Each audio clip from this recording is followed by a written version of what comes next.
Assalamualaikum warahmatullahi wabarakatuh.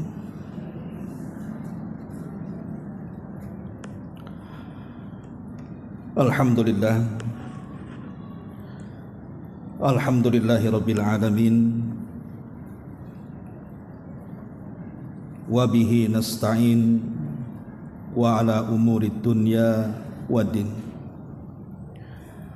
Assalatu wassalamu ala ashrafil anbiya'i wal mursalin Muhammadin wa ala alihi wa sahbihi ajmain, amma ba'du. Ma'asyiral muslimat, ibu-ibu yang dimuliakan Allah subhanahu wa ta'ala, alhamdulillah di pagi ini kembali kita bisa duduk di Masjid Sukajadi dalam rangka thalabul ilmi. Dan kita masih meneruskan kajian 175 Jalan Menuju Sorga yang dikarang oleh Naib bin Mamduh Al-Suud. Dan kita masuk pada poin ke-8,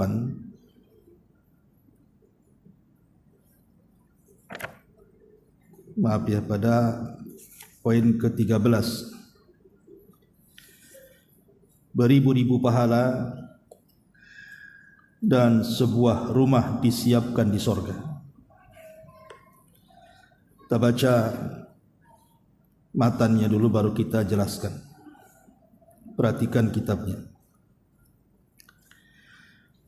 Nabi SAW bersabda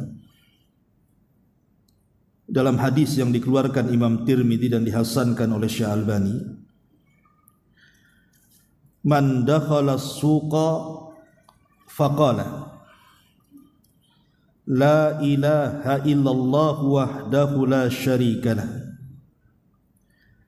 lahul mulku wa lahul hamdu yuhyi wa yumitu wa huwa hayyun la yamut biyadihil khairu wa huwa ala kulli syai'in qadir.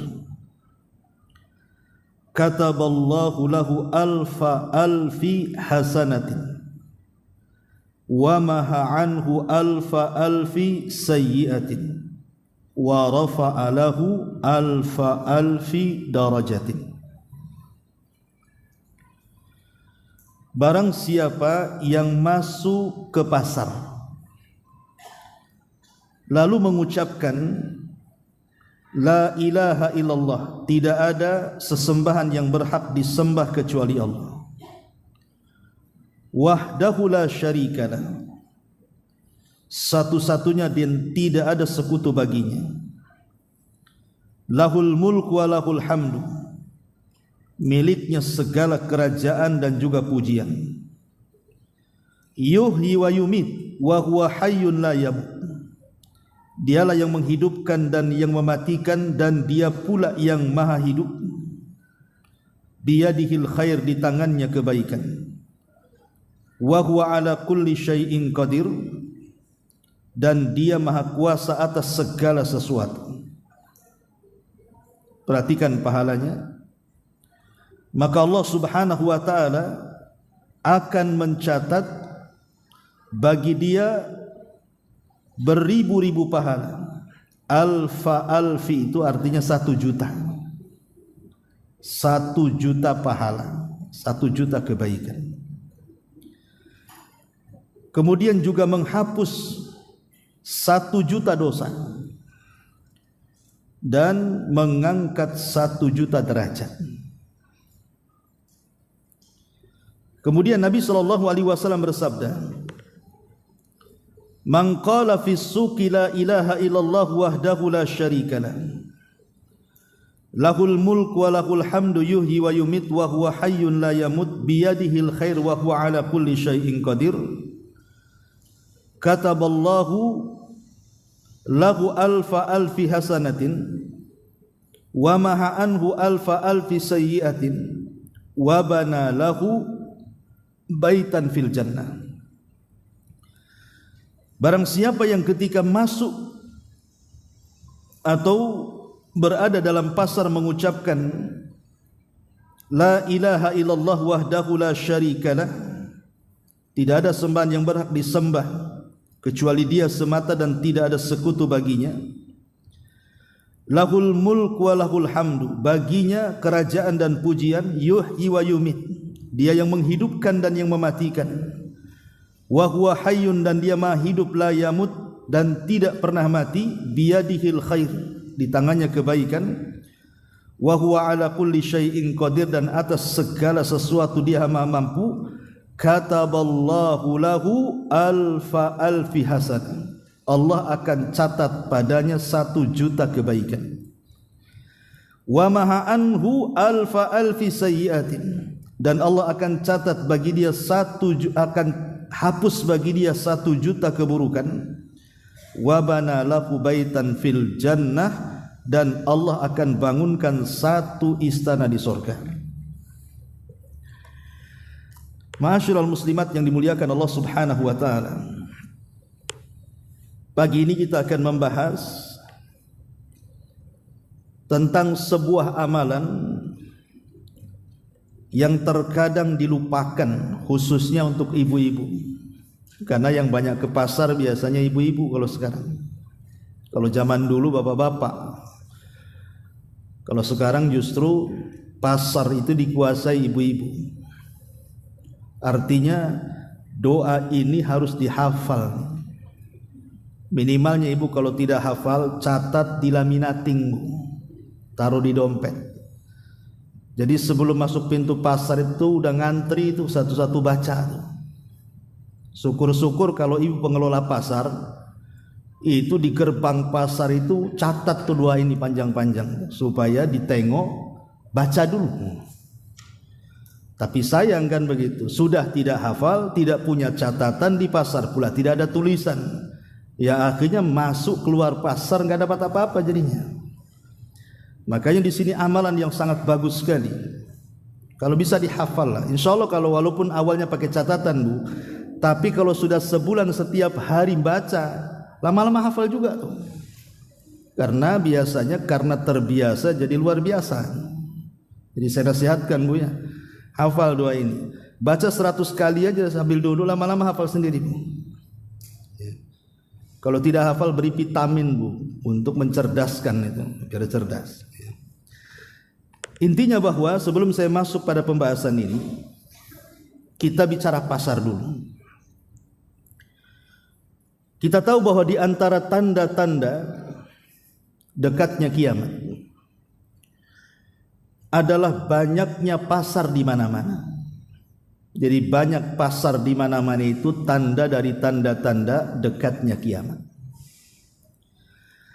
Tetapi bukan berarti tanda-tanda dekat kiamat itu mesti negatif, mesti jelek, tidak. Tidak semua tanda-tanda dekatnya kiamat itu jelek. Karena kalau kita mendengar bahwa kiamat tidak akan terjadi kecuali ada ini itu, kesannya itu negatif. Tapi sebenarnya tanda-tanda dekatnya kiamat tidak mesti negatif, banyak juga yang positif. Salah satu bentuk positifnya adalah banyaknya pasar kan di mana-mana. Akhirnya kita dekat belanja. Yang jualan dekat, yang pembeli juga dekat, nggak harus jauh-jauh. Oh zaman baheula kan jauh-jauh tuh pasarnya, apalagi di desa kadang naik angkot, naik dokar, macam-macam kan. Fitnahnya lebih besar. Ditambah-tambah kata Nabi SAW, bukan hanya banyaknya pasar, tetapi juga yataqarabul aswaq. Pasar itu mulai berdekatan. Jadi bukan hanya banyak, tapi juga dekat.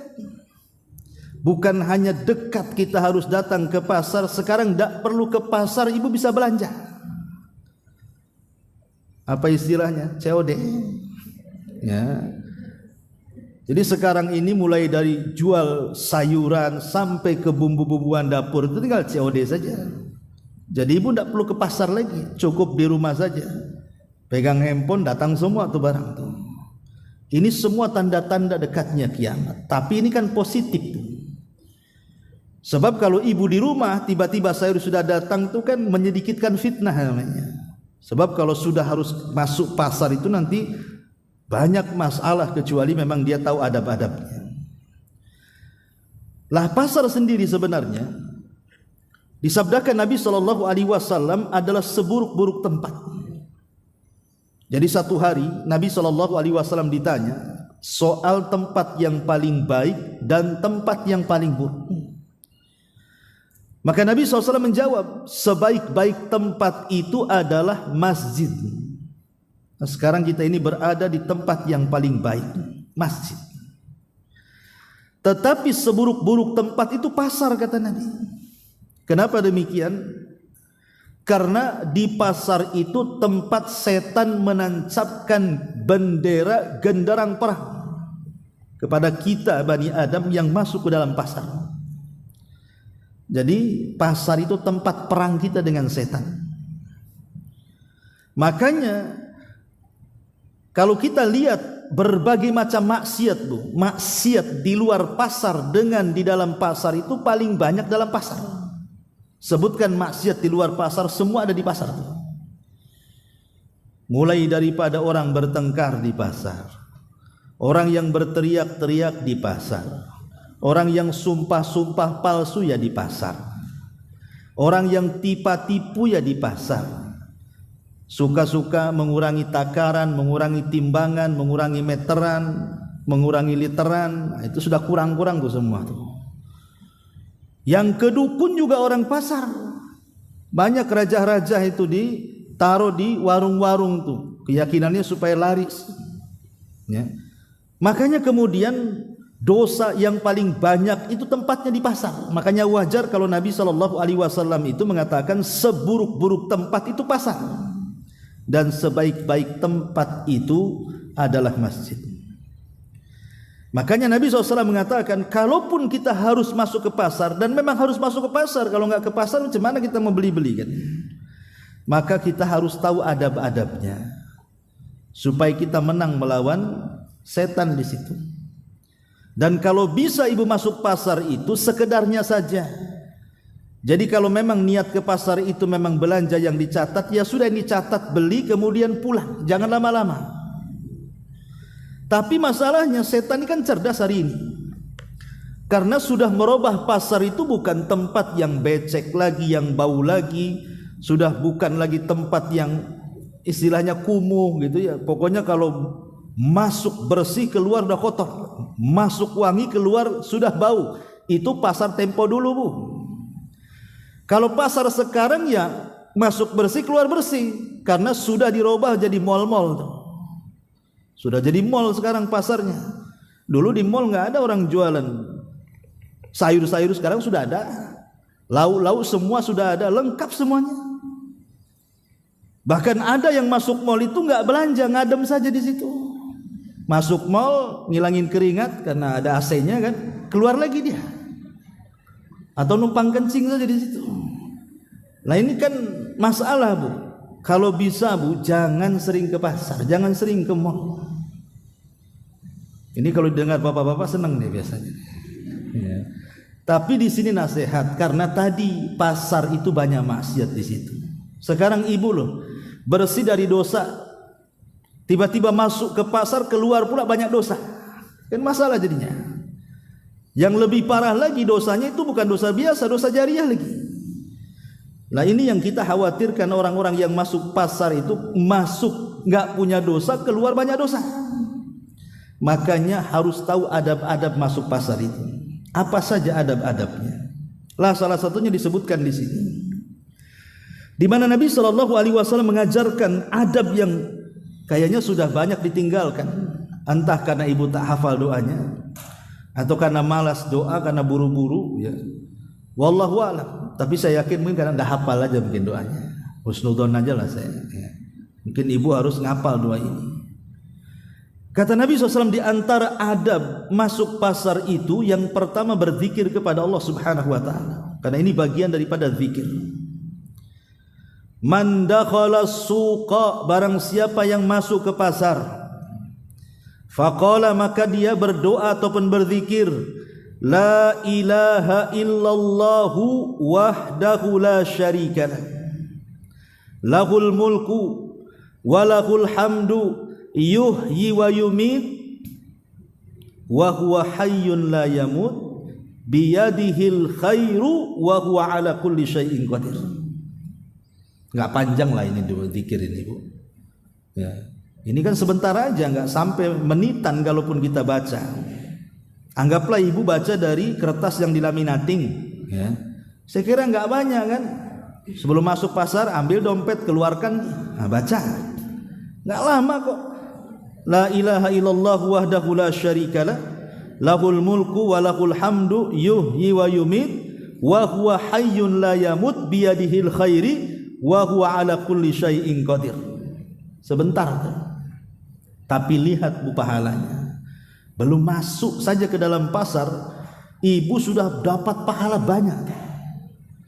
Kata Nabi SAW, kataballahu lahu alfi hasanatin.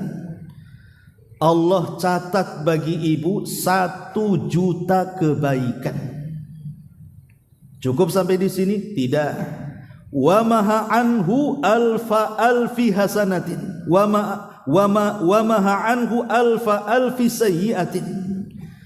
Yang kedua, Allah hapus lagi itu 1 juta keburukan. Dan yang lebih hebat lagi, wa rafa'alahu alfi darajah. Dan Allah angkat 1 juta derajat. Dalam riwayat yang kedua, wa bana lahu baitan fil jannah. Dan yang keempat, Allah akan bangunkan 1 istana di sorga. Luar biasa, Bu. 4 di sini kan ibu akan dapat. Pertama, dicatat 1 juta pahala. Kedua, dicatat dihapuskan 1 juta kesalahan. Yang ketiga, diangkat 1 juta derajat. Dan yang keempat, dibangunkan 1 istana lagi di sorga. Kurang apa coba Allah memberikan pahala besar. Ini pahalanya besar. Sayanglah kalau pahala sebesar ini kemudian dilewatkan. Padahal ibu ini bolak-balik masuk pasar itu, hampir setiap hari ke pasar. Coba kalau setiap hari ke pasar baca doa ini, pamannya sebulan aja tiap hari masuk pasar, itu ibu sudah punya 30 istana di sorga. Ya. Tapi jangan kemudian menyengajakan ke pasar hanya untuk baca doa ini saja. Ya. Ibu nggak belanja, tiap hari saya mau nongkrong di depan pintu pasar lah. Habis doa ini pulang kan, bukan begitu maksudnya. Maksudnya di sini memang ibu menyengajak pergi ke pasar supaya apa? Karena tadi orang kalau sudah masuk pasar, Bu, itu akan banyak dosa di situ. Makanya sebelum kita kemudian banyak melakukan maksiat dalam pasar itu, kita berdoa dulu di sini supaya kita dapat pahala, dosa kita dihapuskan, derajat kita diangkat, Allah bangunkan pula 1 istana di sorga. Jadi kalaupun seandainya Allah takdirkan kita ini mungkin adalah tanpa sepengetahuan kita melakukan dosa dalam pasar itu, tapi kan balance, Bu, kita dapat pahala di satu sisi, buat dosa di sisi lain kan begitu. Tapi kalau sudah tidak baca doa ini, nggak dapat pahala, masuk banyak dosa, keluar lebih banyak lagi dosanya. Nah ini kan jadi masalah. Ya, jadi penting kita ini kemudian menghafal doa ini. Ya. Apa perlu saya kasih PR hafal, nanti kita tes minggu depan. Baik, ini yang pertama, nanti kita kembali. Tapi kita akan runut dulu beberapa adab masuk pasar. Yang kedua, ada muraf'is sauti. Kalau masuk pasar, Bu, jangan suka teriak-teriak di pasar. Ya, jangan suka berteriak-teriak di pasar. Seperti umpamanya seseorang kemudian kasar cara ngomongnya, ya, ataupun terlalu meninggi suaranya, atau membentak-bentak para pedagang. Karena Nabi SAW dalam hadis Bukhari itu mengatakan bahwa faqad warada fi sifatihi sallallahu alaihi wasallam annahu laisa bifadhin wala ghalidin wala sakhabin fil aswaq wala yadfa'u bisayyi'ati sayyi'ah walakin ya'fu wa yastaghfir. Di antara sifat Nabi SAW itu, Rasul tidak pernah berkata kasar, Rasul tidak pernah keras dan mengangkat suara, Dan Rasul tidak pernah membentak-bentak di pasar. Dan Rasul tidak pernah membalas keburukan dengan keburukan, tetapi Rasul banyak memaafkan. Makanya ini adab orang masuk pasar, jangan suka teriak-teriak ya. Kalau memang mau beli sesuatu ya beli, kalau tidak ya sudah, cocok ya beli, enggak cocok ya tinggalkan. Nggak perlu bantah-bantah dengan pedagang. Dan kalau bisa lagi Bu, Nabi SAW pernah mengatakan rahimallahu imra'an samhan idza ba'a wa samhan idza ishtara. Semoga Allah Subhanahu wa taala merahmati sesiapapun yang masuk ke dalam pasar. Kemudian di dalam pasar entah dia jadi pembeli, entah dia jadi penjual, tapi dua-duanya memudahkan. Jadi kalau ibu jadi pedagang memudahkan pembeli, kalau ibu menjadi pembeli mudahkan pedagang. Seperti apa mudah-mudahkan itu? Contoh umpamanya, ya, ibu beli sayur, beli bumbu, beli apalah di pasar itu yang ringan-ringan. Kemudian uangnya lebih, anggap saja kembalinya 1.000, 2.000 atau 3.000 perak kan gitu. Kata pedagangnya, aduh besar kali ini uangnya. Ya, tunggulah saya mau cari kembalian ke orang, mau ditukar. Kalau hanya 1.000, 2.000 itu ikhlaskan saja lah Bu. Ya sudahlah ambil saja. Kan enak tuh Bu ya. Ini gara-gara ibu uang 2.000 uang kembali itu, kadang-kadang pedagang harus keliling pasar tuh cari susuan tuh. Lah habis waktunya kan hanya untuk mengembalikan uang yang enggak seberapa. Lain kalau kembaliannya banyak, uang ibu 100.000 umpamanya kan, kemudian belinya 10.000 kan, kembalinya 90.000. Ya mungkin terlalu besar lah kalau dikasih ya. Tapi kalau hanya 1.000, 2.000 perak, apa susahnya sedekahkan? Karena mereka juga kadang-kadang orang susah, orang para pedagang itu. Kan enak kalau begitu tuh. Itu namanya samhan idza ishtara namanya. Memudahkan saat menjadi pembeli, dan itu bagian daripada shadaqatus sir namanya. Sedekah yang tidak ada yang tahu kecuali ibu, pedagang dan Allah. Dan itu jauh daripada riya. Ya. Jauh daripada riya. Mau riya sama siapa kan itu, uangnya juga sedikit. Kemudian yang tahu cuma ibu dengan dia saja. Dan shadaqatus sir, sedekah yang tidak ada yang tahu kecuali ibu dengan Allah itu yudfi'u ghadabar rabb, bisa memadamkan murkanya Allah. Jadi kalau Allah takdirkan Allah mau ngasih penyakit tak jadi itu gara-gara sedekah itu, besar keutamaannya. Atau ibu jadi penjual lah, sama juga. Ibu jadi penjual itu umpamanya ibu tidak mengambil untung banyak-banyak. Ya sudahlah, kalau sudah dapat untung umpamanya, ambil sajalah. Tidak harus kemudian ngambil untung banyak kan itu. Yang jelas cepat laku dan menyenangkan penjual, menyenangkan pembeli umpamanya. Syukur-syukur kalau seandainya menyenangkan pembeli. Contoh umpamanya ibu jual buah-buahan. Nih pembeli ini beli 1 kilo umpamanya salak atau jeruk atau dukuh gitu ya. Kemudian sudah timbangan tuh udah pas 1 kilo tuh Bu. Ibu tambah lagi setengah on tanpa tahu yang beli itu. Itu juga sama sedekah sir namanya. Sedekah yang tidak ada yang tahu, lebih hebat lagi itu karena kadang-kadang pembeli tidak tahu kalau ibu tambah lagi. Coba. Jadi kalau itu kemudian dilakukan kata Nabi SAW, rahimallah, Allah akan merahmati dia. Jadi pembeli dia berkah, penjual juga berkah, dua-duanya berkah. Ini enggak, malah sengaja diganjel timbangannya.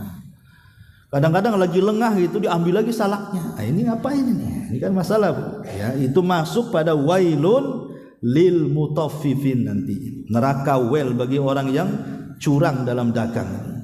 Jadi adab sebagai pembeli, maka mudahkan penjual atau sebaliknya. Kemudian juga yang keempat adalah al-muhafadzatu ala nadhafatis su. Menjaga kebersihan ya. Kalau memang kita jadi penjual ya, kalau bisa itu menjaga kebersihan supaya yang beli pun umpamanya senang kan gitu. Ini jadi penjual banyak lalernya di situ, siapa yang mau beli kan gitu ya. Kadang-kadang jijik kita mau beli jadinya. Ya. Kemudian juga yang kelima, al-muhafadzatu 'alal wafa'i bil uqud. Menjaga akad. Menjaga akad. Kalau ibu umpamanya sudah akad dengan penjual, mau membeli sesuatu, tapi lupa ibu, mungkin uangnya kurang. Sudah belanja, uangnya kurang.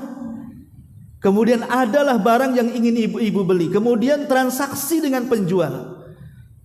Saya mau beli ini tapi uangnya tak ada. Ya tolong ya jangan dikasihkan orang. Nanti siang saya kesini lagi. Itu kalau sudah janji begitu bu. Jangan kemudian penjual dijual sama orang. Karena sudah ada akad namanya. Karena di zaman Nabi SAW, Rasul ini pernah pesan seekor kuda. Dia beli seekor kuda. Janji siang akan diantar kudanya dan Rasul akan siapkan uangnya. Ketika sudah sampai waktu itu, akad jual belinya, tiba-tiba yang jual kuda tak ada. Tak datang-datang. Rupanya sama dia dijual sama orang kudanya. Jadi ketemulah Nabi SAW mengatakan, Fulan, bukankah engkau sudah akad denganku? Akan menjual kudamu kepadaku. Aku sudah siapkan loh uangnya. Apa kata dia? Enggak, aku enggak pernah janji sama Muhammad katanya. Iya sudah janji, enggak katanya. Diingkari sama dia. Sampai ada sahabat mengatakan, saya yakin bahwa Nabi SAW, artinya Muhammad SAW, melakukan seperti itu. Akhirnya kemudian Nabi pun memuji sahabat ini, padahal dia enggak hadir di situ. Enggak hadir saat akad kan, tapi dia yakin Nabi tidak mungkin dusta. Jadi gara-gara umpamanya yang menawar lebih tinggi lagi dikasihkan sama orang, itu tidak boleh. Itu tidak menjaga akad namanya. Ya. Kecuali kalau dibatalin, dijual lagi sama orang ya tidak apa-apa kalau sudah dibatalin. Kemudian juga yang harus dipahami adalah yang selanjutnya, adamul iktsar minal halafi fil bai'i wasyira. Jangan terlampau banyak sumpah. Oh wallahi demi Allah dari sana enggak dapat loh. Saya pun ngambil untungnya sedikit padahal untungnya banyak. Ini barang asli demi Allah padahal KW. Ya kan? Kan ada orang-orang yang untuk menguatkan barangnya itu dia sumpah-sumpah. Tidak boleh. Walaupun makanya pentingnya dalam apa namanya adab masuk pasar itu harus paham kapan bersumpah, kapan tidak bersumpah. Karena sumpah itu bukan untuk mainan. Karena banyak kemudian asal bersumpah untuk dusta itu dari siapa sih? Dari iblis. Ingat ketika Nabi Adam di sorga itu, dia akan diberikan was-was oleh iblis supaya mendekati buah larangan. Tapi tak pengaruh, Adam tak mau dekat-dekat. Karena tahu konsekuensinya. Ketika Adam diberikan was-was oleh iblis tidak mau juga dekat dengan pohon itu apalagi memakan buahnya, maka iblis datang bersumpah di hadapan Adam. Makanya Allah Subhanahu wa taala mengatakan wa qasamahuma inni lakuma laminan nasihin. Iblis pun bersumpah kepada Adam dan Hawa bahwa dia termasuk orang yang memberi nasihat. Akhirnya Adam pun yakin dengan iblis bahwa iblis itu benar. Kata iblis, kenapa Allah larang kau dekat-dekat pohon itu wahai Adam? Tidak lain dan bukan supaya kamu tidak jadi malaikat atau supaya kamu kekal di sorga. Ketika mendengar kalau makan buah itu jadi malaikat atau jadi kekal di sorga, Adam pun memakan buah itu. Padahal sumpahnya iblis itu untuk kedustaan. Maka siapapun yang bersumpah untuk dusta, berarti dia iblis kan itu. Tapi jangan bilang sama orang, oh dasar iblis kamu. Bukan. Maksudnya di sini sifat dia itu meniru sifat iblis. Nggak boleh juga diiblis-ibliskan para penjual. Ya. Marah dia. Jadi ini juga yang harus dipahami. Jangan banyak bersumpah. Termasuk juga pembeli, jangan suka dusta juga. Kadang ada pembeli dusta. Dari sana aja nggak dapat. Sana saya ke sana kemarin itu murah kok kamu jual mahal. Padahal nggak ke sana tuh. Sama juga tuh. Penjual ya sama juga suka dusta, pembeli juga sama. Itu kan podo wae jadinya. Maka kalau bisa hindari sumpah-sumpah yang tidak pada tempatnya itu.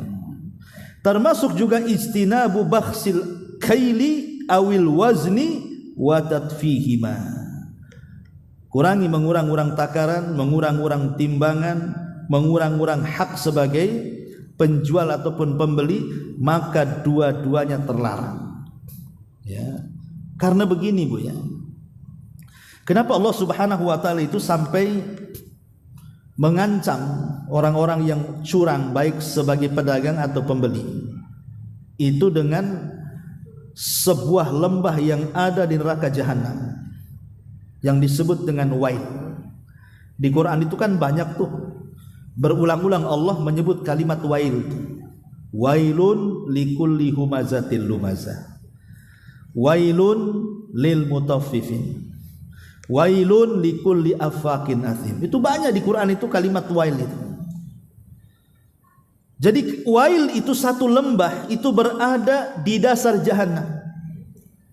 Jadi kalau orang itu dijatuhkan dari atas titian sampai ke dasar lembah jahanam itu 70 tahun baru sampai.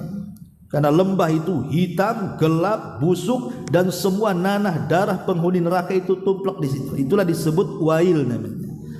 Sebuah lembah di neraka jahanam. Saking menakutkannya, jahanam sendiri sampai setiap hari meminta isti'adzah, perlindungan kepada Allah. Bayangkan, jahanamnya sendiri sampai ketakutan dengan lembahnya. Lembah itu disebut wail. Untuk siapa lembah ini? Maka Allah Subhanahu wa taala mengatakan wailun lil mutaffifin, untuk orang yang curang dalam dagang. Apabila di posisi penjual dia kurang-kurang tuh, tambah ngutil. Apa istilah ngutil ya? Duku atau apa gitu kan. Dan penjual itu tidak nyuruh ibu nyicipin. Ibu main ambil saja duku. Udah dimakan kecut, dicaci pula penjualnya. Buat apa kecut katanya? Pergi, nggak dibayar satu butir itu. Lah satu butir kalau ditawari, ya mungkin itu kan bentuk marketnya penjual kepada pembeli biar beli kan. Kadang-kadang ditawari, ambillah cicipi, itu nggak masalah. Berarti dia dikasih itu. Ya. Tapi jangan pula yang dikasih ini ibu ngambil yang lain pula kan. Itu. Yang dikasih lah kan itu. Nah, kalau ibu cocok beli, tak cocok tak usah kan, tidak ada masalah. Ini tidak ditawar, udah main ambil saja. Itu termasuk mutaffif namanya. Ya. Atau sebagai penjual juga sama. Orang ini beli 1 kilo salak, ketika lengah diambil 2-3 salak, itu akhirnya hilang setengah on. Itu mutaffif juga. Baik dari sisi pembeli atau penjual sama-sama mutaffif, mendapatkan wail. Nauzubillah. Ya, mendapatkan wail. Kenapa sedemikian ngerinya ya hukuman, padahal terkadang kalau ibu ngutil satu duku itu kan nggak kenyang Bu. Ataupun mungkin sebagai pedagang kalau ngurangi 1-2 salak kan nggak kenyang juga kalau dimakan itu. Tapi kenapa hukumannya mendapatkan wail, sebuah lembah dalam jahanam? Coba begini Bu, kadang-kadang kalau kita di posisi penjual, kita kan tidak tahu posisi pembeli ini siapa. Bisa saja pembeli ini anak yatim, bisa saja pembeli ini fakir miskin, bisa saja dia nampak pakai mobil tapi beli untuk disedekahkan kepada panti asuhan dan fakir miskin, kan kita tidak tahu ya. Atau sama, kita tidak tahu penjual ini siapa. Jangan-jangan dia pelayan saja di situ, sebenarnya dia orang susah, mungkin pekerjanya, atau mungkin dia orang fakir, orang miskin. Dia mengadu nasib dengan jualan itu. Berarti kalau kita kemudian mengurang-urang di situ, bisa saja mengurangi hak anak yatim, mengurangi hak fakir miskin, mengurangi orang-orang yang berhajat kepada itu. Itulah kenapa kemudian ancamannya berat sampai dikatakan wail. Makanya betul kalau kata Nabi, rahimallahu imra'an, semoga Allah merahmati orang-orang yang memudahkan tadi. Maka ini termasuk adab daripada adab-adab pasar juga. Karena kalau kita mengambil tanpa sepengetahuan, ya, maka itu termasuk ghosab namanya. Ibu harus kembalikan. Termasuk juga kalau bagi ibu-ibu ya, ada masuk pasar itu Bu, ibu harus pakai pakaian sopan, tutup aurat ya. Masuk pasar itu jangan sampai kemudian membuka aurat, karena bagaimanapun berdosa. Kemudian hindari ikhtilat kalau ada laki-laki di situ gitu. Hindari ikhtilat sebisa mungkin. Di sana banyak laki-laki, tunggu dulu. Ya, biar mereka dulu beli baru kita gitu ya. Karena itu juga walaupun remeh-remeh seperti itu juga dosa masalahnya. Nggak boleh. Dan itu bisa jadi dosa jariah ibu buat fitnah sama orang. Maka pakaian pun harus bagus. Maksudnya menutup aurat. Tapi sebaliknya juga jangan terlalu menggunakan pakaian syuhrah. Karena sekarang ini banyak ibu-ibu kalau mungkin ke pasar basah biasanya pakaiannya khusus tuh. Yang jelek-jelek aja lah, karena masuk wangi keluar pasti bau. Tapi kalau ke mall nggak yakin saya. Ya. Pasti bedakan dulu kan Bu. Ya, lipstikan dulu, bedakan dulu, skincare dulu atau apa istilahnya, kan mestilah itu. Ya. Lah ini kan aneh. Coba masuk mall cantik-cantik semua. Pulang dari mall jelek semua. Karena nggak kebeli sih masalah. Raut mukanya berubah semua. Intinya bahwa di sini hal-hal yang seperti itu juga tetap itu bagian daripada adab-adab masuk pasar, dan juga syiarkan bahwa kita ini seorang muslim ya, berusaha untuk berakhlak di dalam pasar. Jangan sampai kita dusta, jangan sampai kita ghibah, jangan sampai kita mencela, mencaci, memaki ya, karena itu bukan akhlak seorang muslim. Baik, kita kembali kepada hadis yang kita bahas di sini. Jadi di sini Nabi Shallallahu Alaihi Wasallam menyebutkan hadis ini dan dicantumkan oleh pengarang dari 175 jalan menuju surga adalah salah satunya ibu berzikir dengan zikir yang sangat-sangat singkat di sini, namun lihat pahalanya luar biasa. Saya ulas lagi, ya nggak apa-apa. Man dakhala suqa, siapa yang masuk ke pasar, pasar apa saja.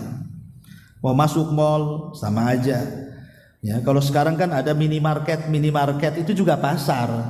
Ya, ibu masuk ke minimarket itu pasar juga. Ya, atau mungkin pasar-pasar yang ma'ruf lah kan gitu, pasar-pasar basah. Pokoknya yang jelas tempat yang dikatakan itu pasar. Mau mall, mau minimarket, mau pasar basah ya. Dan alhamdulillah sekarang pasar itu mudah di mana-mana. Hampir setiap perumahan mesti ada pasarnya dan berdekatan kan itu. Artinya kalau kita ingin mengamalkan zikir ini tidak sulit, tidak susah gitu. Dan zikir ini tidak perlu ada tenaga, cukup digerakkan lisan saja sudah mendapatkan banyak semua. Dan masuk pasar itu kan jamnya tidak ditentukan kan Bu, ya bisa pagi, bisa siang, bisa sore. Jangan jam 1 tak ada yang buka lah. Artinya kan dari pagi sampai jam 10 masihlah buka-buka kan mal-mal itu. Kalaupun kita mau belanja betul-betul yang pentingnya, bukan yang tidak penting, betul-betul memang kita berhajat untuk membeli. Ya.